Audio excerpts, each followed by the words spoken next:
on camera. Good morning. Today is December 21st, 2017. I am Sean Jones with the Atlanta branch of ASALA, the Association for the Study of African American Life and History. Here with me here today is Dr. Candy Tate, also with ASALA, and Sue Verhoff, Director of the Oral History and Genealogy Center here at the Atlanta History Center staff. You're good. We're here at the Atlanta History Center today to record the oral history of Mr. William Bill Patterson, who served in the Air Force during the Vietnam War. Mr. Patterson's oral history is being recorded for ASALA in partnership with the Atlanta History Center, Veterans History Project, and the Library of Congress. We are honored to have Mr. Patterson with us here today participating in our project. Mr. Patterson, good morning to you. Good morning. Great of you to be here today, sir. We are very, very appreciative and thankful. I'm going to start right off here with you giving us your full name and date of birth, please. William Kenneth Patterson. Date of birth, July 4th, 1945. Okay. And where were you born, Mr. Patterson? Atlanta, Georgia, Grady Hospital. Who were your parents, Mr. Patterson, and where are they from? What are their occupations? Parents was John and Dora Patterson, and they both was from Atlanta. And what was it? Well, they're from Atlanta, and what were their occupations? My father was in personnel with Lockheed Martin. My mother also worked at Lockheed. Okay. Did you have any siblings, sir? I had 4 brothers and 1 sister. Okay, and their names? John Patterson Jr., Joseph Patterson, Derek Patterson, and Michael Patterson, and my sister, Rubenelle Patterson. And where did you fall in line of those 5 children? I was number 2. Number two. All right. Did anyone else serve in the military, your father, mother, or any siblings? My father served in the military. He was in the Army. He served at Fort Benning. My oldest brother served in the Army. He was in the 1st Cavalry.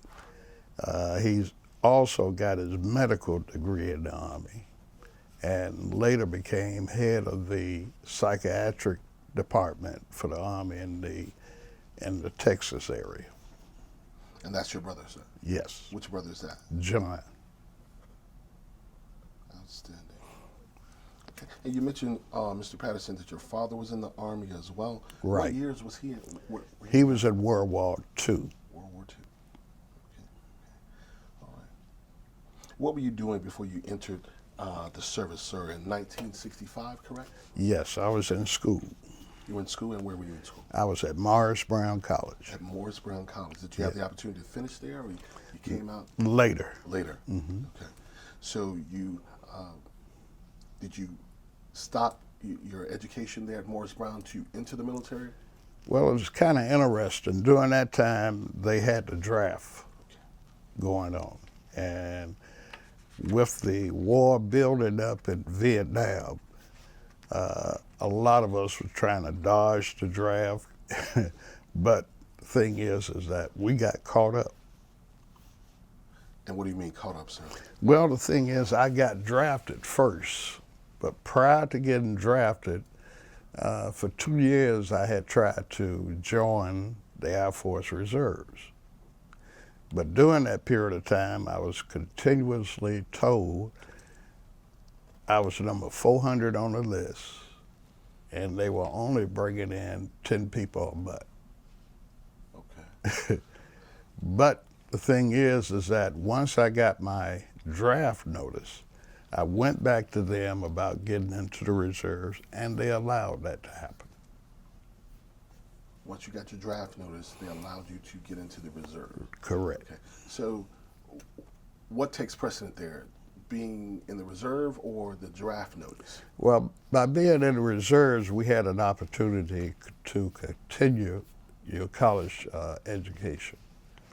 But once you're in the military, you have to give them 2 years solid, and that's it. So you're in college, you're in the reserves, you're in the Air Force Reserve. Right. What year was that? That was in 65. In 65. So do you remember the month by any chance? September. So Excuse me, May I went in May, but they didn't actually give me my assignment until September. So you were in May and September. So you're in school up until Right. September, then you're out. Okay.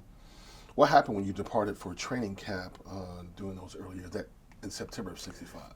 Went to Lackland, and we had to go through 6 weeks of training. We did that, and after basic training, we came back to Dobbins. Now, like I said, during that period of time with the draft, Dobbins was overloaded with students because at that time, a lot of kids was trying to get into the reserves. And when I got back to Dobbins, it took them 90 days to assign me to a unit. Now, coming back to Dobbins from Lackland, where is Lackland? Lackland is in San Antonio, Texas. San Antonio, Texas. Yes. So Atlanta-born man, know it well, go from Atlanta to San Antonio, Texas in 1965? Yes. And you were there for how long? 6 weeks. 6 weeks. A lot of fun, huh? Yes, it was. Oh, nice. Okay. Well, tell us about the fun you had in 1965 in San Antonio, Texas. Well, first of all, when you got to Lackland, you were under really a strict situation. In fact, when I got to Lackland, got off the bus, got in line, my drill instructor told me, he said, "You see that bus?" I said, "Yes, I do." He said, "That's the last rubber wheels that you all will see for the next 6 weeks. From now on, it's nothing but rubber heels." I didn't know what he was talking about, but then I found out. Last wheels you'll see, and after that'll just be Rubber heels. Rubber heels. And that meant? You would do at least 5 miles of walking per day. 5 miles. And that's exactly what we did, 5 to 10 miles a day. Walking, carrying packs, doing Right. assignments, drills, that whole thing. Medical, whatever, you walk. Okay. Forgive me, but where does the fun part start? It really didn't. You were being facetious. Okay. Yes, I was. All right. It really didn't. That was going to be a different conversation. You said that was fun. It was interesting. Okay. Interesting. So there for 6 weeks, you come back to Dobbins, back home to Atlanta. What was that experience like, being gone for 6 weeks away from mom, family, dad, friends, Right. back home? Coming back home was good, to see the family, be among friends, but military life. See, prior to military, I was a activist. An activist in the civil rights movement. Right. Yes, sir. Okay. We'll come back to that.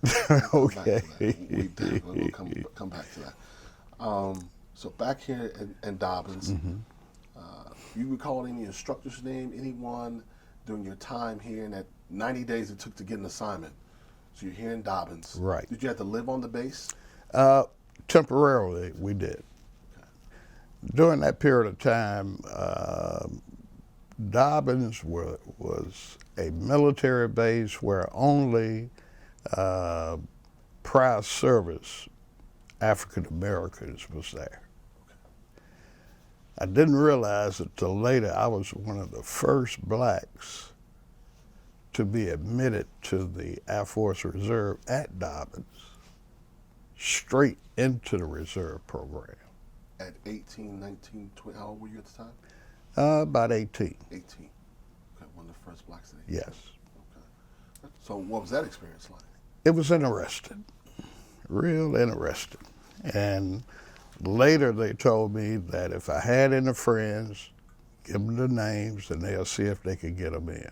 And out of 10 people that I recommended, they accepted 2. And we were the first 3 blacks to be directly selected to go into the Air Force Reserves. Outstanding. Okay. So how many people you think could you guesstimate, if you will, were on the base at that time? Oh, God. Must have been about 3,000 to 4,000 people. 3,000 to 4,000 people. Mm-hmm. How many black men at that time? I would say maybe less than 100. Less than 100. Okay. Any women at all? No black women. No black women. Only, Okay. excuse me, one. And she was a major. She was in the medical corps. She was a major in the medical corps? Yes. Absolutely. Okay. And how many other women of just different nationalities? How many you think total maybe? Women, you had several women on it. Well, I would say it was 90% men at that time. Okay. At least 90%. Mm-hmm. Okay. Any instructors you recall from that time that made an impression upon you by advice or through their mannerisms, the way they conduct Yes. themselves? Oh, yes. Several. Okay. Cecil Ray. Cecil Ray became a good friend of mine from the beginning. He knew my attitude. He knew what type of person I was, and he kind of guided me during my whole reserve career. And a lot of times when I would just have problems, I would go to him and talk. What was Mr. Ray's position there? Mr. Ray's position was head of administration. Head of administration. Okay. Black man, White. white man. Mm-hmm. Okay. So any problems you would have, you could go to Mr. Ray. And that's yourself and your two friends as well? We developed a relationship, a friendship. Great. And he became like a brother to me. And I could speak freely, and he would give me an objective opinions and everything, and I would take it from that. And speak freely. That was something that's very important and Yes. very not so much the norm in 1965 to have a free, open conversation between a black man and a white man. Right. But you could do that. You felt comfortable doing that. Right. Because like I told him, when my 6 years are up, I'm out of here. I'm through with it. Don't want no more parts of it or anything. Mm-hmm. That's what you told him. Didn't Yeah. work out that way, though. No. In fact, when I went into the reserve, it was he who basically swore me into the reserves. And I had a question for him, is that, you know, out of all the buildings I've been in, all I see is white folks, no black folks. What's the problem? And he told me, he said, you all didn't do anything. You all didn't do anything with respect to what? To the military. To the military. Okay. At that time, in 1965. In at that point, 65. black people hadn't contributed anything No. to the United States military. So they highlighted all white pilots, mechanics, everything. So I said, okay. And that rang in my ear during my whole career. And this is Mr. Cecil Ray who told Right. you that. Mm-hmm. So obviously he wasn't. Do you think he wasn't familiar with black contributions, or When he was I trying to look motivate at you it- in some way? What do you think? When I look at it, I think he was being facetious. Okay. I think he was. Okay. Because he was a military man himself. He was Chief Ray. Chief Ray.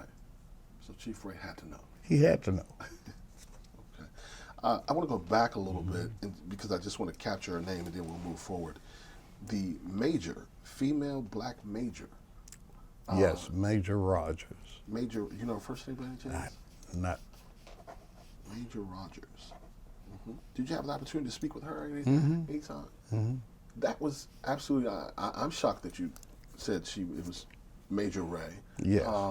So you had to be surprised by her rank as well. So what She that was prior conversation like? service. She had been in the military prior to being assigned to Dobbins. How long had she been in the military? 4 years. 4 years. Mm-hmm. And she had moved up to major, and you said she was in the medical In the medical corps. corps. Mm-hmm. Okay. All right. Well, thank you for that. So Chief Ray told you that black people hadn't contributed to anything in the Right. American military. That motivates you throughout your career, you said? Yes, it did. Okay. Yes, it did. Okay. Did you receive any special training in the military? Basically, I'll put it this way. The Air Force is a training unit. When you enter the Air Force, you're in the books all the time. They put me into supply, and forever, it was just courses after courses we had to take to understand the Air Force supply system. But by being in supply, the first job that I had was training supervisor. You were training the supervisors? Mm-mm. I was supervisor over training. Oh, you were training supervisor. Okay. All right. And when you're in the Air Force, you soon find out that everybody have different job titles, and we call them AFSCs. Those AFSCs has to be really supervised and kept up. You have to make sure that all personnel are up to date on their training. So that we had 380 guys in our squadron, and their training had to be up to par. Now, going back to the draft system, we had all of these people in the reserves during that time, but they weren't serious about the military. So training was the last thing on their mind. And the gentleman that I was working under in the training department, I think I had been in the job about 4 months, and he got killed. He was killed? He went home. His home was in Alabama, and he was swimming and drowned. So the thing is, they put all of the responsibility on me. Back during that time, for a reserve unit to pass anything, the Pentagon had to inspect them. We were right in the midst of being inspected within about, I would say, 3 more months when he passed. So they put me totally in charge of it. We had 300 some guys who were behind in their training. Their records was just messed up. So I spent endless nights going through every record meticulously and making sure that everything was in there like it's supposed to be. The Pentagon came in, inspected it, and we passed. And the thing was is that the base did not think that we could pass that test, the way the records were messed up. But we passed it. They was all pleased. From that, they put me in another position as career advisor. There we had to interview all of the enlisted personnel and determine what position they were fit for. Back to the training, Mr. Patterson. Mm-hmm. You were over 300 plus men. Right. And their training. Right. Your supervisor passed. Right. Those 300 plus men, 95% of them white men. Right. How were you received being at Dobbins Air Force Base in Georgia, and you being the person that they have to come to? You're in charge. So how were you received? It was a lot of resistance. A lot of resistance. A lot of resistance. Give us an example of some resistance. We used to have some preliminary classes for. They wouldn't come. Now, you weren't the instructor, were you? No, we were there to supervise them. See, during that period of time, we had none but time on our hands. So the commander said, okay, well, we'll have study time. You set up the study time, the guys will come in, and they'll use this hour to study. A lot of them wouldn't come because I was there. Because you Yeah. even though it was undermining their careers there in the military. Right. But at the same time, you got to realize most of the guys really didn't care Why did they not care? because of the attitudes and the opinions that was existed during that period of time because of Vietnam. All they wanted to do was their committed time and get out. Okay. Now, are we still in 1965? Yeah. So even in 1965, there was still a great deal of resistance and trepidation about serving and going to Vietnam. Right. 1965. Well, the thing is, right after 65, the Vietnam really got really heated. And around 64, 65, 66, it was an undertone about Vietnam. Okay. We saw it building up. Okay. I'm going to move forward a little bit in the interview, sir. You joined in 65, you're training now, and you're head of training now at Dobbins Air Force Base. How did you adapt to military life? How was the physical regimen, the barracks, the food, the social life, being away from your family? How did you adapt to all that? Let me put it this way. You had to. Okay. I had to adapt to the way of life they had at that time. If I didn't, I was be put out, and then I would go to the Army, and we would go to Vietnam. So you had no choice. Okay. So, Army personnel went straight to Vietnam. Yes, Not so much with the Air Force. most of them did. Most of them did. Right. Now, forgive me, but why is that? Why was Air Force not going straight to Vietnam, but the Army and other branches were going straight to Vietnam as well? Your fighting units are in the Army and the Marines. Yes, sir. Air Force is a support base. We're there to support all the teams who are fighting. We take care of their supplies, things of that nature. Same way with the Coast Guard and the Navy. It's a support basis. You're not in the midst of the fight. Okay. Okay. So you're there, and as you said, you had to adjust to military life. Right. Was there much of a social life in that adjustment? Did you have the opportunity to leave the base and Oh, go yes. back home We since had, you were from Atlanta? yes. Okay. So Yeah. how often would you be able to leave the base? Usually on the weekends. On the weekends. That was rough. That was rough. Yeah. So leaving to go back home was rough? What was rough about it? Well, the roughest thing about it is that, you're at home, all your friends are here, but you only see them 2 days out of the week.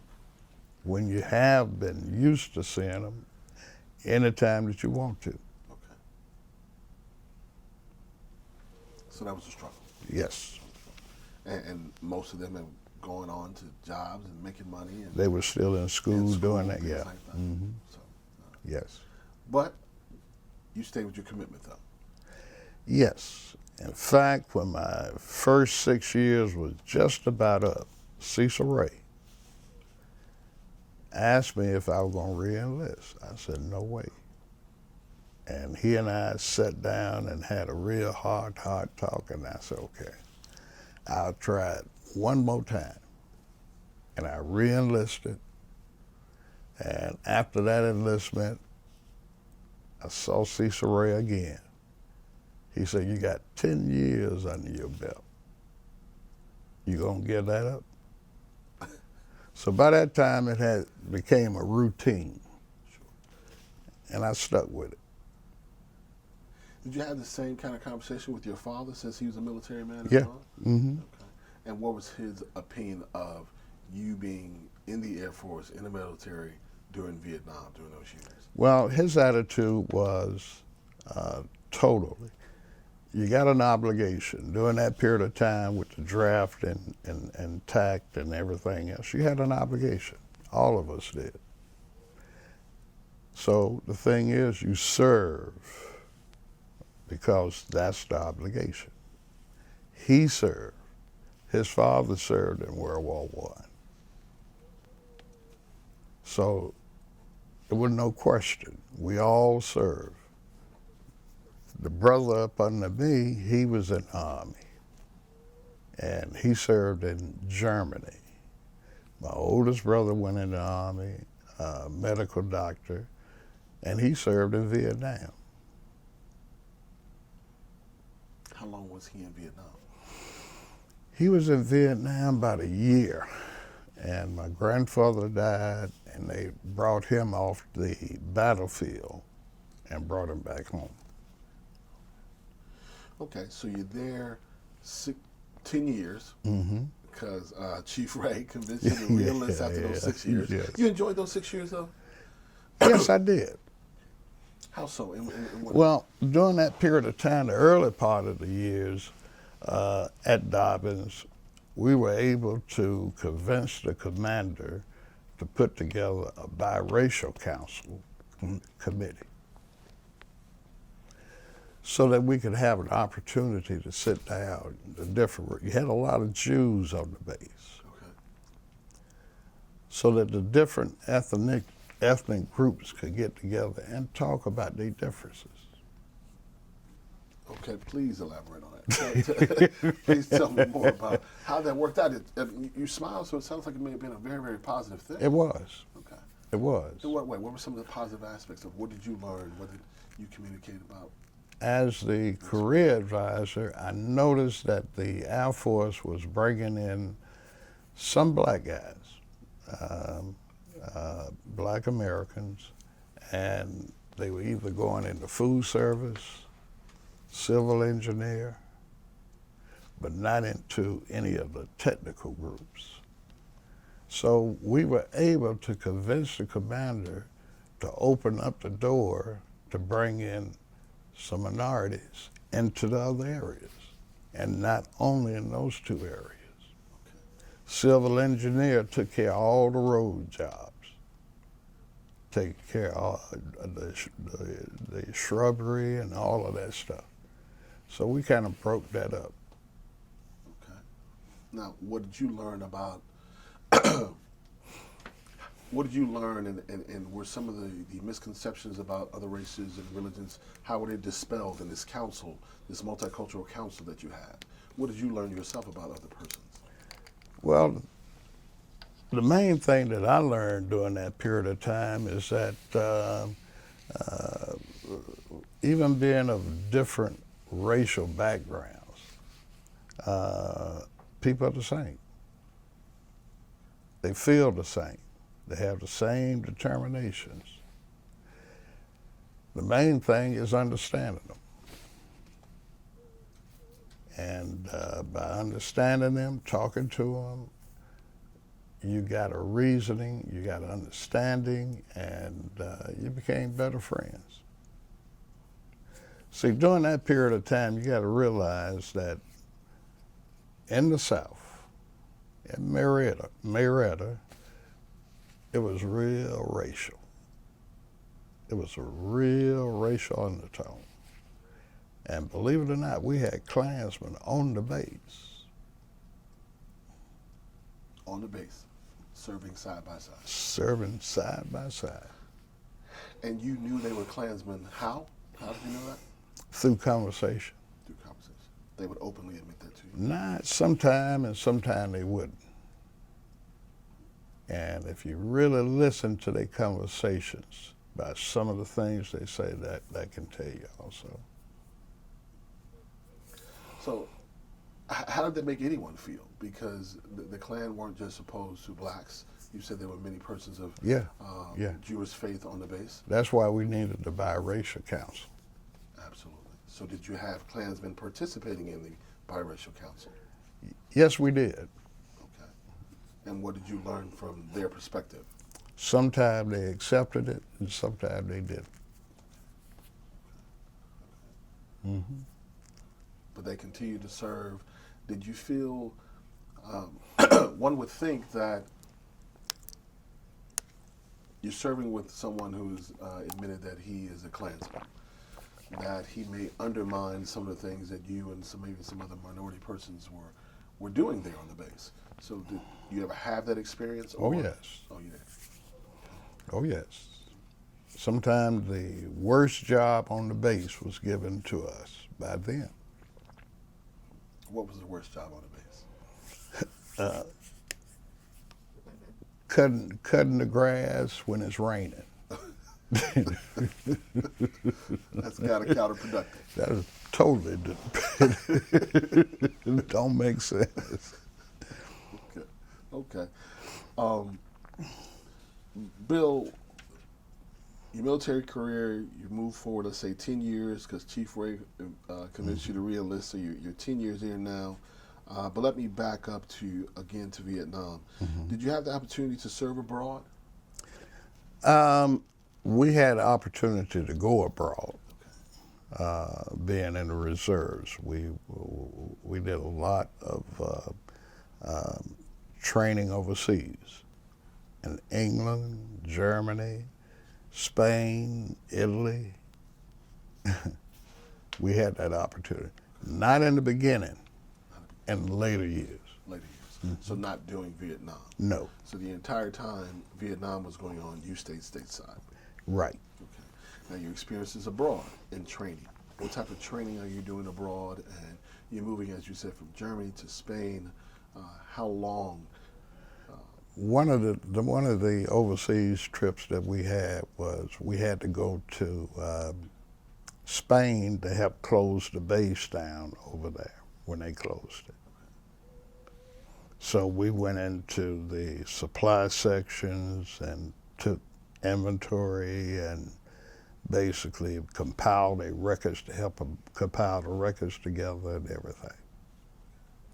Was that at Torrejon? Yes. Vietnam. I want to go back to Vietnam. Your father served in World War II. Your grandfather served in World War I. Your older brother, who received a medical degree, served in the Army and was actually in Vietnam for a year, you said? Yes. Okay. So naturally, I'm sure, what's the age difference between yourself and your older brother? 2 years. 2 years. So I'm sure that you're a military man and you can turn on the television, pick up the newspaper, and read for yourself and hear what's happening overseas in Vietnam. How did you feel about your brother serving? I know it was his commitment because this is a family tradition, and we're thankful for your service. But how did you feel about being stateside and your brother being on the front lines? That was a eerie feeling because of one thing, he was in danger all the time. And we knew that. So the only thing that we can do is just hope and pray that he come back whole. And he did. Were you able to communicate with him the entire time he was there? When he first got back home, it was real interesting. I know we went in to wake him up to bring him to breakfast, and man, I mean, he jumped out of the bed like he was in Vietnam. And I said, boy, Vietnam really put an impression on a person. And he and I talk about it today. Today, yeah. Talk about it. Wow. How long did that type of paranoia or uneasiness exist with him? Short he while. First got back? Short while. Week or 2 months or something like that? Maybe 6 months, something like that. 6 months? Yeah. So short in the long term, but not so short. Wow, 6 months. That's why he stayed in. He retired out of the Army also. But that first 6 months, a real uneasiness with him, even though he was at home and...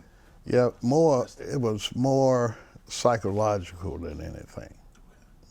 How did he overcome that? You guys still talk about that to this day. How did he overcome that trauma? What he did, he went and specialized in psychology. And that's why he stayed in the Army, to basically work with the troops who had problems, PTS, things of that nature. In fact, he was in the Army back when they had to fight in Bosnia. And when they had to tell the troops that they were going to stay there longer, in fact, they sent my brother to Bosnia and put him in charge of the psychiatric section so he could work with the kids over there. And it's something you guys still talk about this day, what happened in Vietnam. What are those conversations like? And I'm sure you get together with other military veterans. What are those conversations like? Well, it's interesting because the one thing, I guess Vietnam was one war where a lot of atrocities happened. And, being young, innocent, and then all of a sudden you go overseas, and you got to fight a war of this type, it does something to you.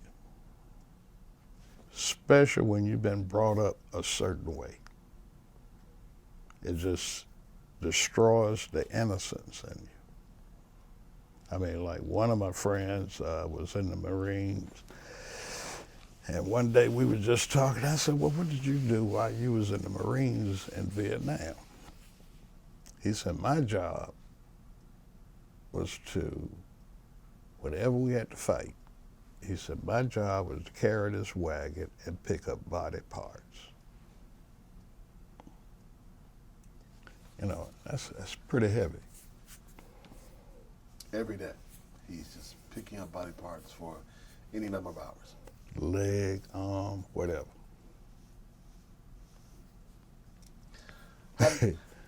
Did you feel fortunate to not be in the Army or the Marines and to be in the Air Force, or was there some guilt there on your part, not having that experience that your brother had or some of your friends had?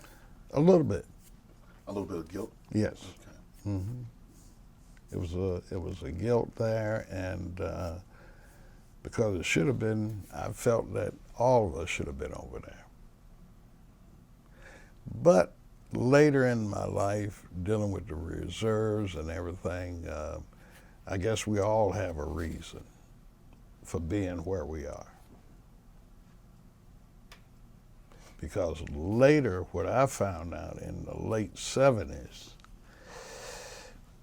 I had a somewhat uncle of ours who came to me. He said, look, we have started a new organization and you need to be in it. He said, give me your money and I'll put it in for membership. Well, I gave him my $50, and then I told him, I said, well, what's the name of the group? And he said, it's the Tuskegee Airmen. So I said, the Tuskegee Airmen? He said, yeah. He said, well, you'll find out about it. I said, okay. So I gave him my money.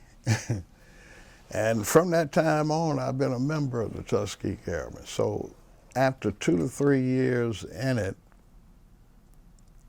I found out about the Tuskegee Airmen.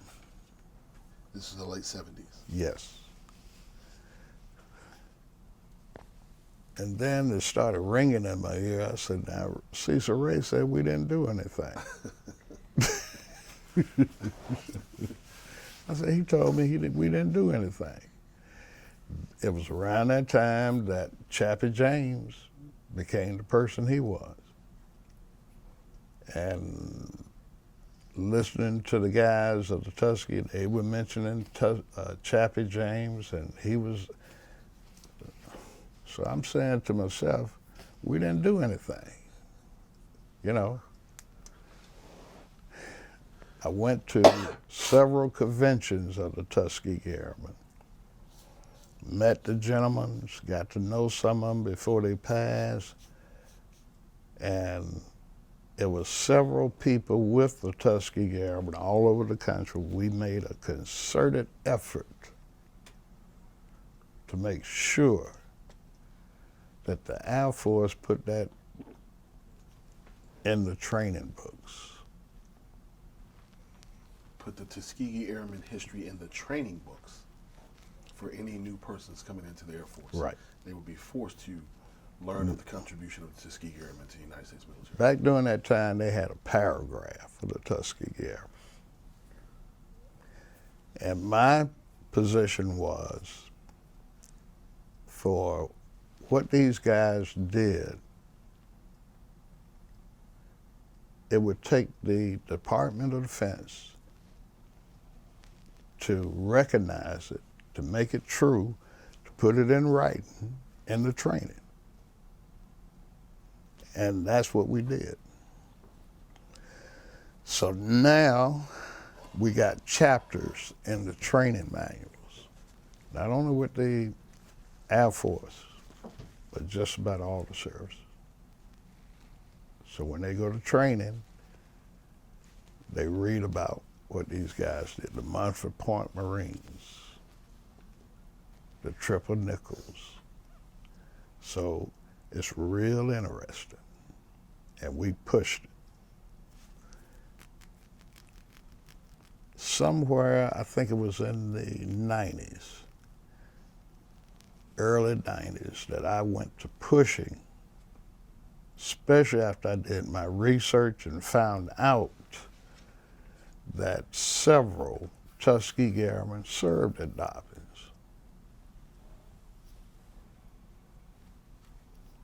So I said, well, what we need to do is name one of these streets after Tuskegee Airmen. One of the streets where, sir? At Dobbins Air Force Base. Okay. So we pushed it. I had several officers tell me, why do you want to do this for your brothers? I said, well, they served on the base here. I said, now the Department of Defense recognized the things that they did during World War II. He said, if we did this for you, we have to do it for the Indians, the Jews, this, and this. I said, but Tuskegee Airmen have saved a lot of you. And you had a bunch that served here. And to recognize them, we need to do that. So it was a little pushback. The commander was with me. He said, look, he said, if I stick with you on this deal, he said, they're going to get rid of me. In one case, they did. They sent him away. The next commander came, we was at the table again. He said, I think it ought to be done. He said, Patterson, we're going to work this thing out. He said, I got a lot of Klansmen up here that don't want this to happen.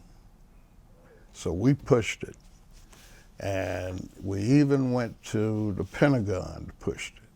What year was this, Mr. Patterson? This was around 96, 97. Okay. So you go to the Pentagon. Yep. And at that time, the gentleman was he was an undersecretary of the Air Force, but he was a member of the Tuskegee Airmen, and I had met him at several times at the conventions. In fact, we had a convention here in Atlanta in '95, and he came here, and what he wanted to do, we didn't have the chief of the Air Force. We didn't have him on the program for the Tuskegee Airmen Convention. So he came to me, he said, look, we got something we need to announce. He said, if you do me a favor, I'll return it. So I put the general on the program.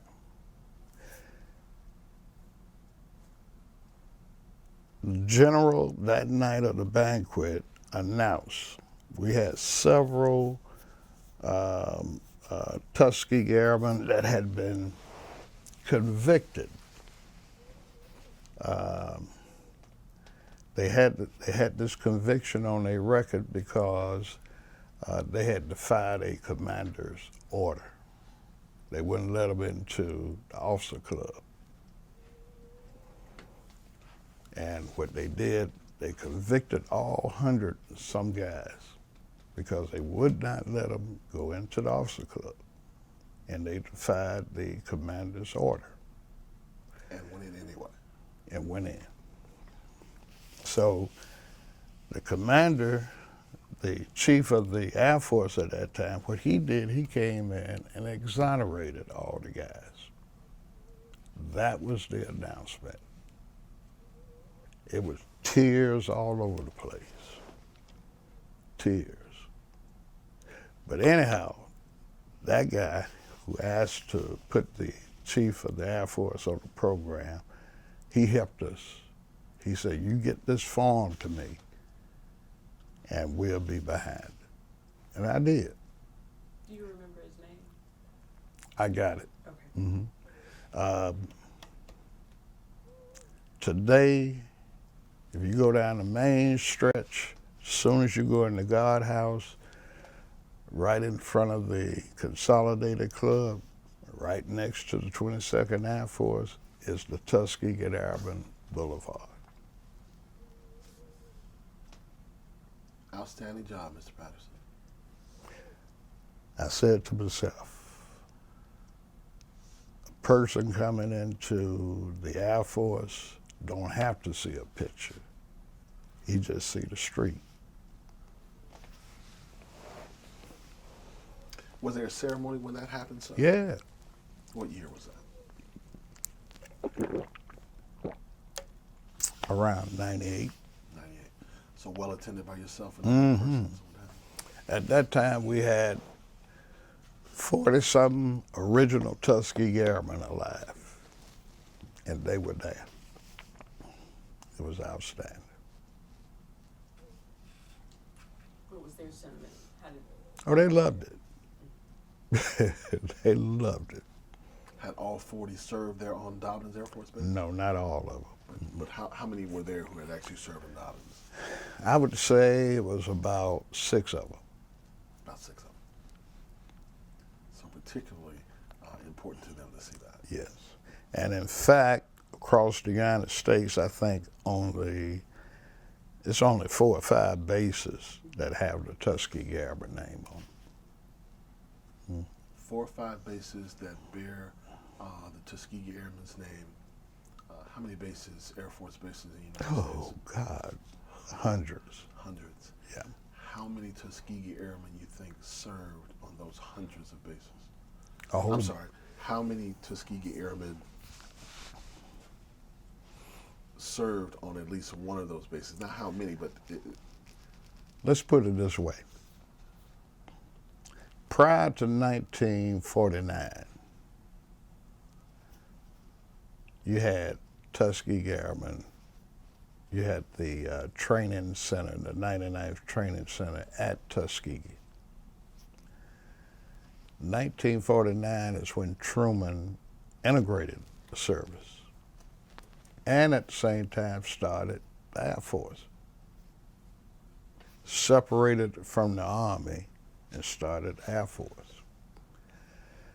So when they began to establish the bases, Air Force bases, I would say all of the Tuskegee Airmen, at least 1 or 2 of them, served at one of them bases.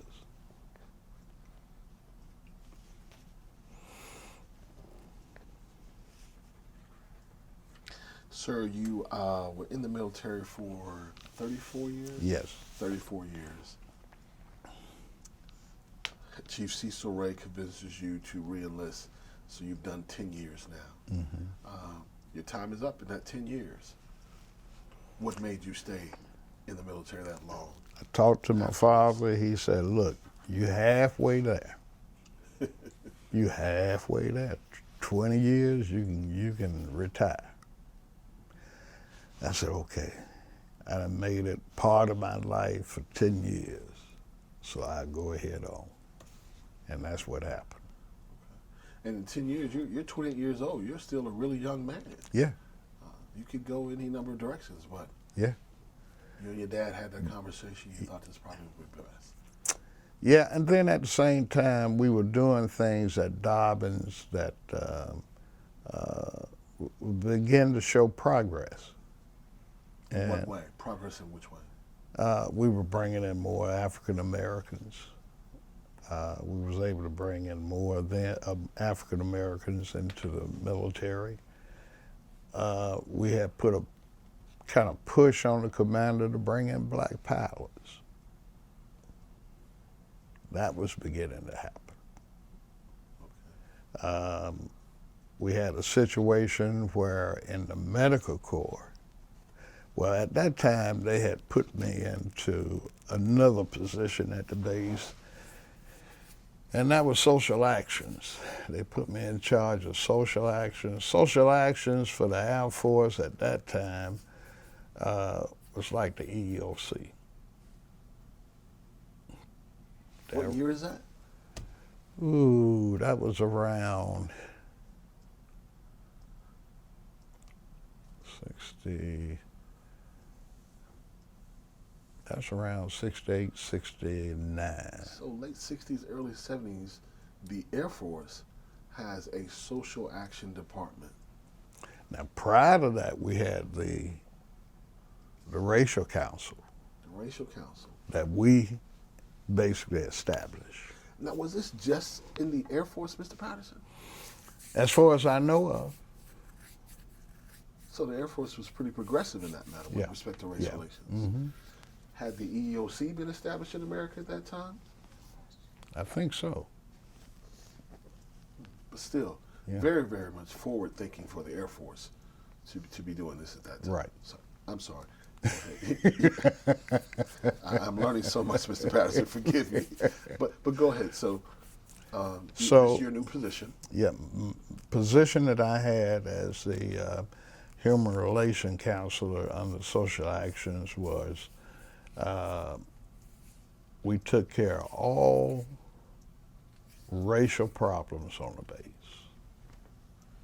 And we had classes that all military personnel, officers, and enlisted had to come to learn what social action was all about. You had diversity training in the airport, Yeah. in the Air Force. Yes. How was that received by the different cultures and religions there on the base? One day I had a class. I had an officer to tell me. He said, Patterson, he said, how do you expect a person who has 200 years of training in them to do what you say we need to do? White guy. My answer to him was that as far as the Air Force is concerned, they don't care about the 200 years of thoughts. The main thing, we are here to uphold and take care of the Air Force regulations. This is what they want you to do. This is what we got to do. If you can't do that, you got the front gate, take that uniform off, and go deal with your 200 years of thoughts. And his response? He left the room. He got up and left. He left the room. Didn't leave the base, but left the room. Right. So there was still some pushback, even though this was an Army Department regulation. You were in charge, but there was still that pushback. Right. Can you give us an example of some of the successful interaction between persons of different ethnicities and what have you? How this worked? How did the program work for the military? Well, for the Air Force? Eventually, let me put it this way. Anything new, you're going to have some fight back. Anything new. It takes a minute. And later, I would say, you had a lot of people that we had run-ins with to come up and say, I understand now. And the attitude changed. Position changed. So it worked. Eventually, it worked. I would put it this way. In 1965, I would say 95% of the whites at that time was totally against whatever. And when I finally was able to retire, I say, you might have had about 5 or 10% felt that way. So it was a change. You enjoyed your 34 years, Mr. Patterson. I would assume that you established some great friendships in the military, Yes, both stateside and abroad. yes. Could you give me some examples of persons maybe you're still in contact now, stateside, that you may have met, and then also in your travels abroad and the training and what have you? Maybe some friendships that you established and why they are still friends of yours. Well, the thing is, in the reserve program, there were a lot of people, we kind of grew up together.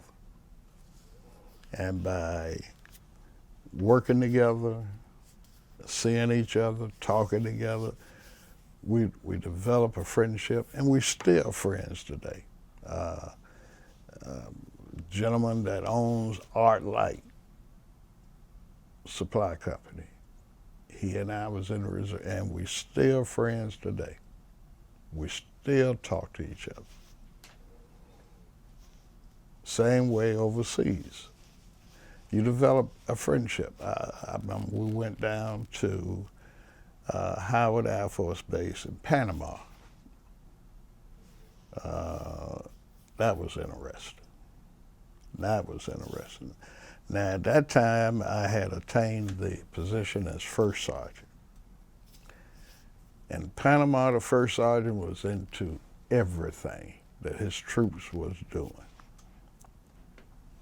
Down to the point, if a troop wasn't taking care of his kids, he and I had to go to one of the troops' houses because his kid needs some dentures and dental work and other things, shots, and he wasn't taking care of that. So we had to go talk to the guy to make sure that those kids were taken care of. That was interesting. And overseas, that happened because of one thing. You have taken kids away from their base, and sometimes when you do that, they got to learn how to stand on their own 2 feet, and some of them don't know how to do that.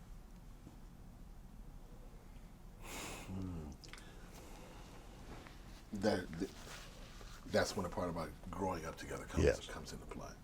Right, even becoming a man and learning how to function as a man, take care of yourself and kids of that nature. Okay, I understand. When did you return? When did you re-enroll back into Morris Brown College, and why was that important? I was going to school in between times, because I had gotten married, I had kids, was making a living, and things of that nature. So I was picking up my training, college training, all through that period of time. Okay. Why was that important to you to return to Morris Brown College and continue your education? Well, that was an important factor in our family. Okay. You had to have your education. So learning. You can't progress not knowing anything. So we had to do that. Were your parents college educated, sir? Mm-hmm. Where did they attend college? Father went to Michigan, and my mother. University of Michigan? Mm-hmm. And my mother went to Morris Brown.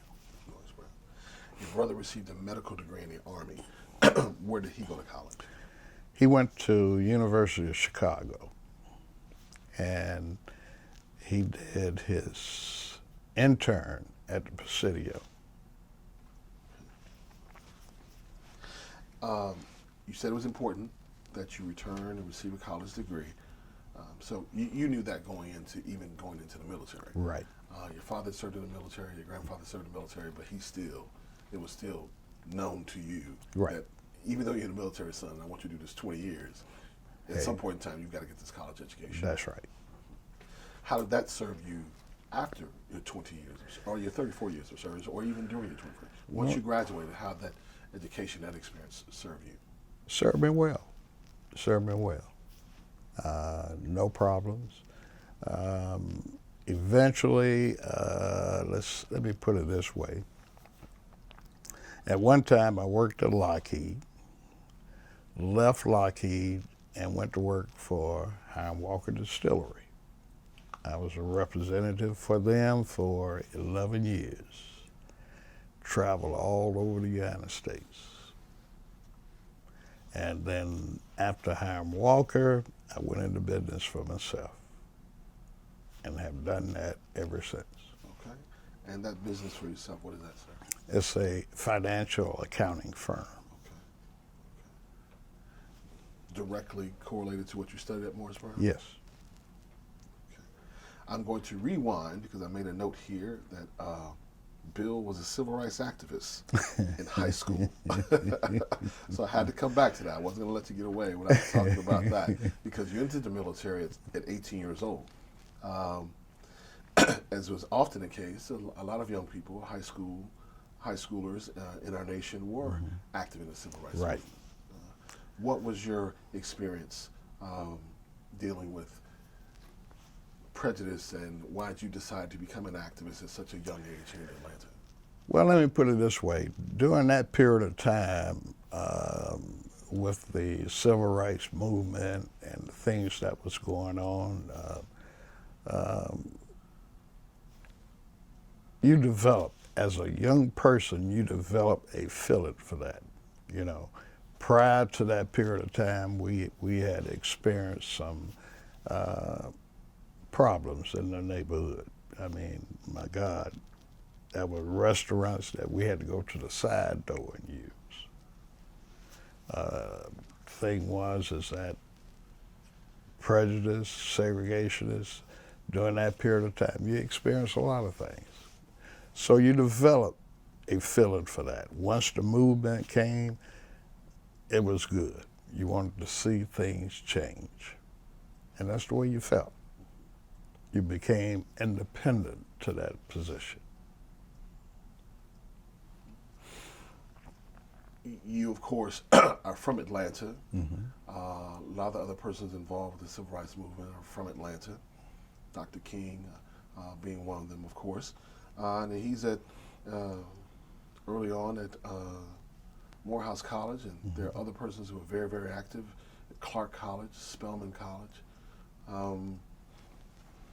Was there any conversation that you were part of with respect to this planning your activism on the campuses there, or even in the neighborhood? You're in Atlanta, and Atlanta was a focal point, if not the headquarters, for a lot of things that happened in the movement. It was. So, A lot of the people in the movement, we knew them personally. Dr. King and my father grew up in the same neighborhood. They knew each other. So we knew them. And we supported a lot of things that took place, especially with SNCC and other groups. But at home, they would always say, look, you got to keep your head focused in what you're doing. So the thing was, knowing education was your main factor. You had the other things going on, but you had this. So you learn how to take on, how you multitask with responsibility. So the thing is that as far as the movement is concerned, we didn't get really heavily into it personally. We supported it. And most of the things that we dealt with, especially in job-wise and everything, that's where we made a difference.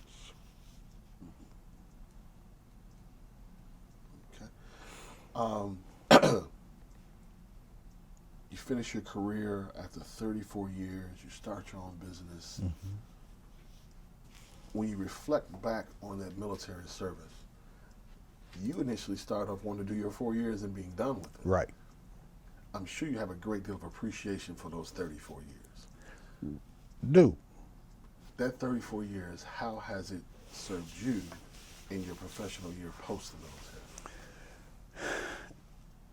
You learn something about the military. You learn discipline.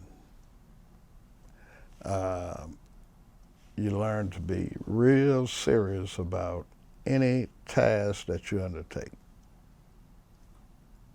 And that's one thing about the military. See, the thing is about the military, when you work with someone, the first thing you think about, if I'm in a foxhole with that person, am I going to come out of that foxhole with that person? So can you really depend on a person? And once you can depend on a person, and you know they know the job, and they know they have the ability to do it, you feel much better.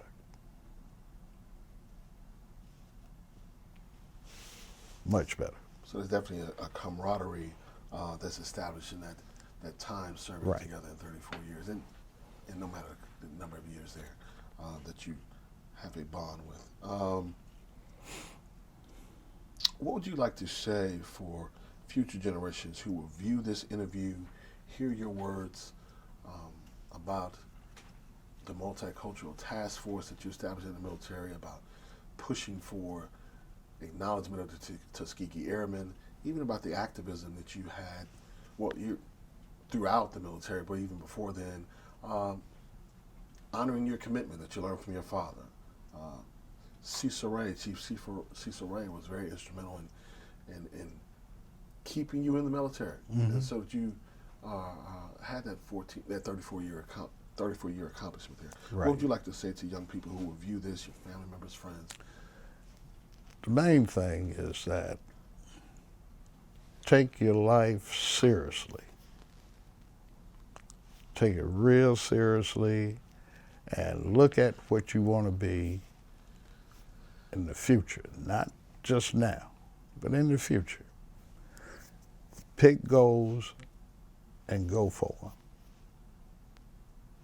Regardless of how rough it gets, stick with it because you can attain it. You know, I think about a situation that happened here not too long ago. The Tuskegee Airmen did some photo ops out here on Camp Creek Parkway. That was the Warbird weekend. We had a good time, did some picture taking, everything else, and then after it was over, we went to the Longhorn, had something to eat. Never forget, this young lady came up to me and said, "Are you William Patterson?" I said, "Yes, I am." She said, "You don't remember me." She said, "My name is Yoshi." And she said, "You remember Simply Furniture?" I said, "Yes, I do." Then I looked, I said, "Whoa, wait a minute." Never forget, I think it was in the late 80s, the Tuskegee, during that period of time, I was the president of the Tuskegee Airmen. Served 14 years as the president of the chapter. And this is my second go-around as president. But during that first time, we had partnered up with the Marriott. And what the Marriott did, they was changing the furniture out at Perimeter. And by partnering with them, they gave all that furniture to the Tuskegee Airmen, the old furniture. So we were going to sell it. They helped us pack it up. We had to go out there and help them pull it out the rooms, everything. So we got it, and I got one of my reserve friends, Selick. He was in our unit. Told him I needed a warehouse, and he got me a warehouse downtown, and we put all that furniture in it. Went to Crim High, selected about 15 students. And what we did with those 15 students, we taught them marketing, sales. We taught them how to inventory, how to mark up stuff, accounting, all of that. And the thing was, Yoshi was part of that group. She was white, part of the group. And after we sold all the furniture and everything, we gave them scholarships. Split the money up, gave them scholarships and everything. But Yoshi told me, she said, what I did, she said, I really appreciate that time with you guys, because one thing, if we had not been with you all, we would have been in the streets. And she went to Tuskegee and got her degree in marketing management. And now she's the manager of the Longhorn out there. That was outstanding. Yes, it was.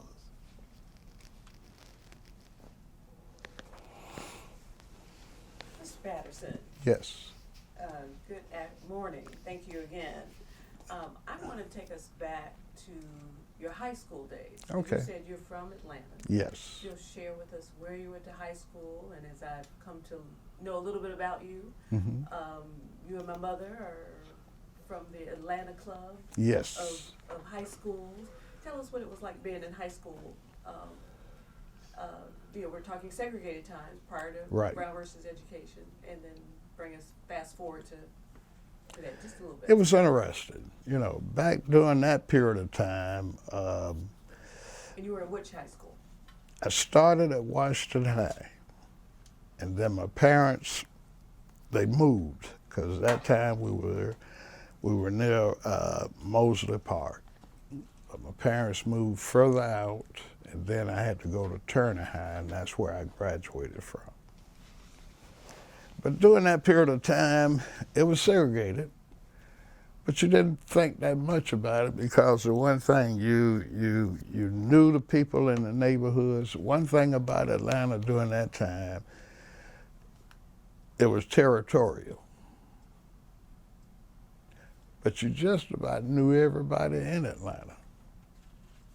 You knew them, you knew where they were from and everything else, and you began to develop a pride of the area that you come from.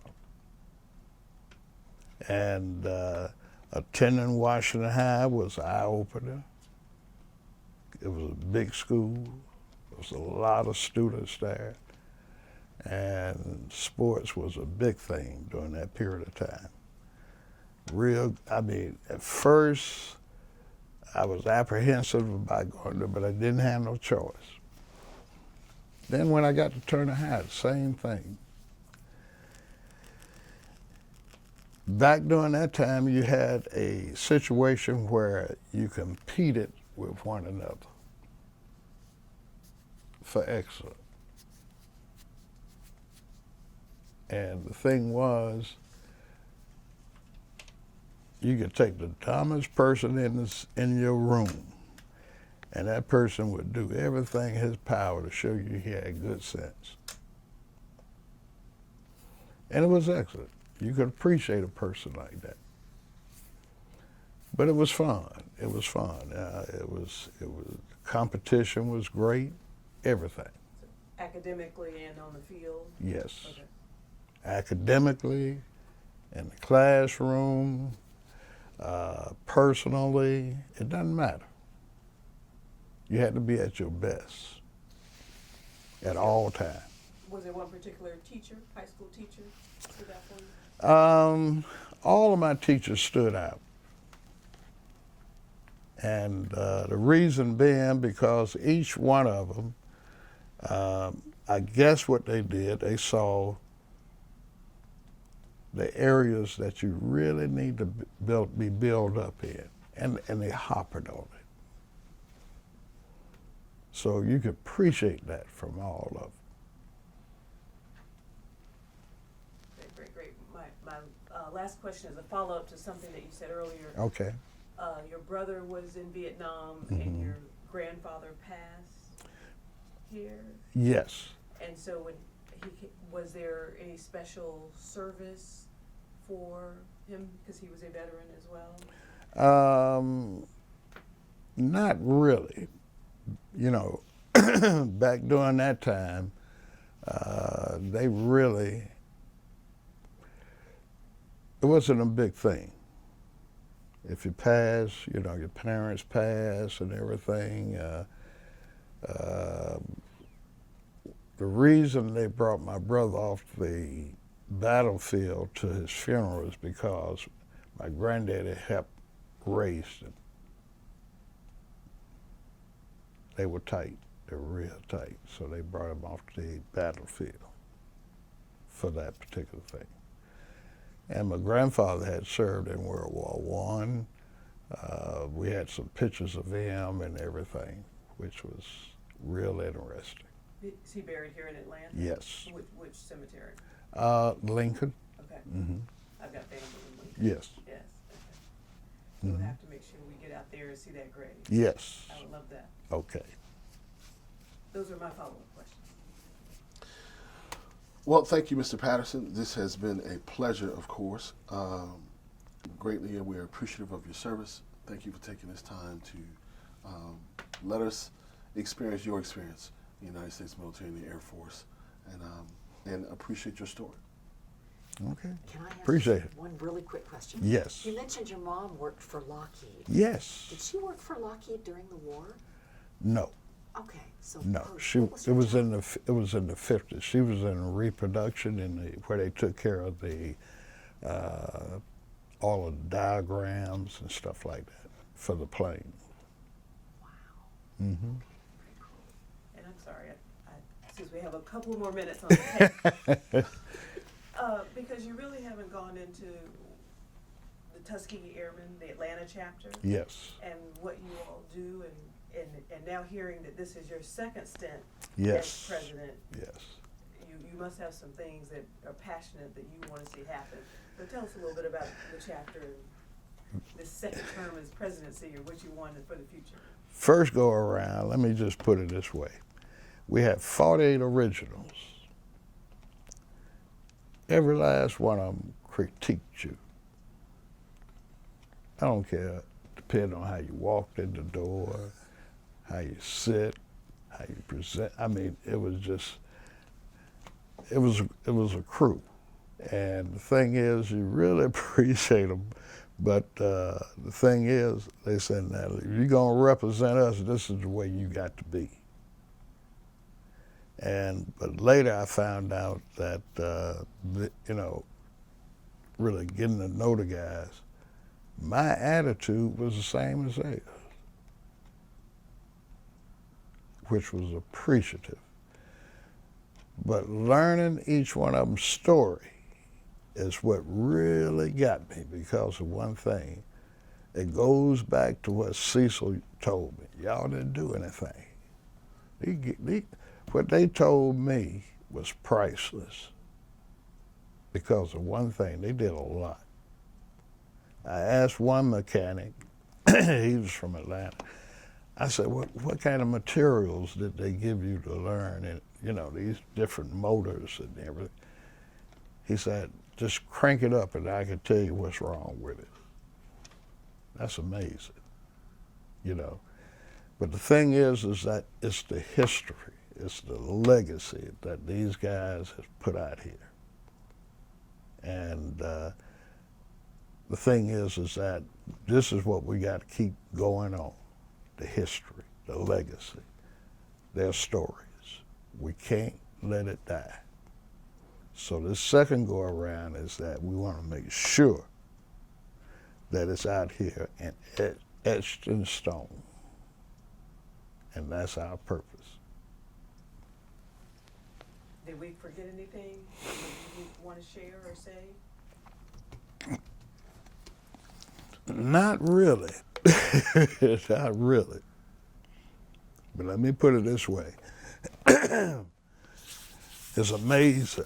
It's amazing when you get to meet the guys.